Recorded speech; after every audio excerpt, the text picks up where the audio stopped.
Council మీటింగ్లో 3వ division కార్పొరేటర్పై దాడి చేశాడు ఎస్కే బాబు అనుచరుడు. కౌన్సిల్లో బయట వ్యక్తి వచ్చి దాడి చేయడం అమానుష చర్య అంటూ వైఎస్ఆర్సీపీ కార్పొరేటర్లు మండిపడుతున్నారు. న్యాయం చేయాలంటూ మేయర్ దగ్గర నిరసనకు దిగారు వైఎస్ఆర్సీపీ కార్పొరేటర్లు. కౌన్సిలింగ్ మీటింగ్లోనే కార్పొరేటర్లకు రక్షణ కరువైందన్నారు. కౌన్సిల్లోకి మీడియాను అనుమతించాలని డిమాండ్ చేశారు వైఎస్ఆర్సీపీ కార్పొరేటర్లు.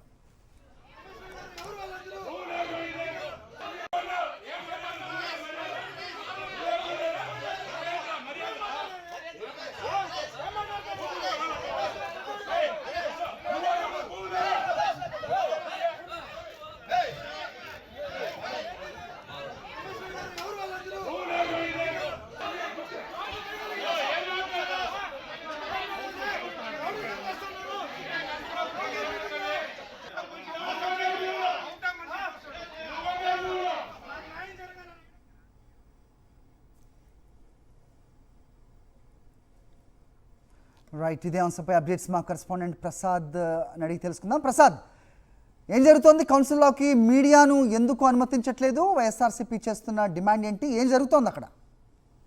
తిరుపతిలో జరుగుతున్న మున్సిపల్ కౌన్సిల్ సమావేశంలో ఈరోజు గ్రేటర్ తిరుపతికి సంబంధించి చర్చకి పట్టుబట్టింది వైఎస్ఆర్ కాంగ్రెస్ పార్టీ. తిరుపతిని గ్రేటర్ తిరుపతిగా డెవలప్ చేస్తే ఇక్కడ మరింత ఈ తిరుపతి అనేది ఇంకా మరింత విస్తరిస్తుంది, మరింత మంది ఇక్కడ ఉపయోగకరంగా ఉంటుంది, మరింత డెవలప్ అవుతుందనే ఉద్దేశంతో ఈ అంశం మీద ఏదైతే ఉందో దీన్ని మొదటి అంశంగా ప్రాధాన్యత తీసుకొని దీని మీద ఆమోదం తెలపాలి అనేసి కూడా పట్టుబట్టడం జరిగింది. దీని మీద చర్చకు వాదోపవాదాలు జరుగుతున్న సమయంలో ఏదైతే 13వ వార్డు కార్పొరేటర్ ఉన్నాడో ఎస్కే బాబు, అదేవిధంగా 3వ డివిజన్ కార్పొరేటర్ ఉన్న గణేష్ అనే ఇద్దరి మధ్య దీని మీద చర్చలు జరుగుతున్నాయి. ఈ సందర్భంలోనే ఎస్కే బాబు కూటమికి సంబంధించిన కార్పొరేటర్, ఇతనికి సంబంధించి వాదోపవాదం జరుగుతున్న సమయంలో ఎస్కే బాబు అనుచరుడు బయట వ్యక్తి ఒకసారిగా కౌన్సిల్ సమావేశం లోపలికి వచ్చి గణేష్ కార్పొరేటర్ మీద దాడి చేశారు.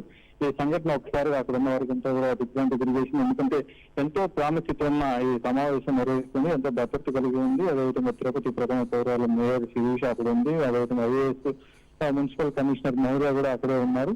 ఇంతమంది అధికారులు ఆ కౌన్సిల్ మీటింగ్ జరుగుతున్న సందర్భంలో బయట వ్యక్తి వచ్చి ఒక కార్పొరేటర్ మీద దాడి చేయడం అనేది చాలా దుశ్చర్య, ఇలాంటి వాటిని అమానుష చర్యగా భావిస్తున్నారు. దీని మీద వైఎస్ఆర్ కాంగ్రెస్ పార్టీకి సంబంధించిన కార్పొరేటర్లు పెద్ద ఎత్తున రియాక్ట్ అయ్యారు. ఇలాంటి సంఘటనలు జరగడం అనేది ఇక్కడున్న కార్పొరేటర్లు పూర్తిగా రక్షణ కరువైంది అనేది కూడా ఆ మేయర్ ముందుకు వచ్చి చెప్పడం జరిగింది. ఇదే సమయంలో అక్కడ ఉన్న మీడియా వారిని ఈ విషయాలన్నీ కూడా బయటకు రాకుండా చేయడానికి కూటమికి సంబంధించిన కార్పొరేటర్లు వెంటనే బయటకు పంపించేయాలని కోరడంతో వైఎస్ఆర్ కాంగ్రెస్ పార్టీకి సంబంధించిన కార్పొరేటర్లు మీడియాని ఇక్కడ జరిగినవన్నీ కూడా ప్రజలకు తెలియజేయాలి, మీడియాని బయటకు పంపండి అనేసి కూడా చెప్పడం జరిగింది. ఈ సందర్భంలోనే ఒక వ్యక్తి ఇంత ప్రతిష్టాత్మకంగా జరుగుతున్న కౌన్సిల్ సమావేశంలోకి వచ్చి దాడి చేయడం అనేది చాలా అమానుషమైన చర్య. ఇలాంటివి గతంలో కూడా ఏదైతే డిప్యూటీ మేయర్ కి సంబంధించిన ఎలక్షన్ జరిగిన సమయంలో కార్పొరేటర్ని కూటమి కిడ్నాప్ చేసిన పరిస్థితి కూడా గతంలో చూసాం.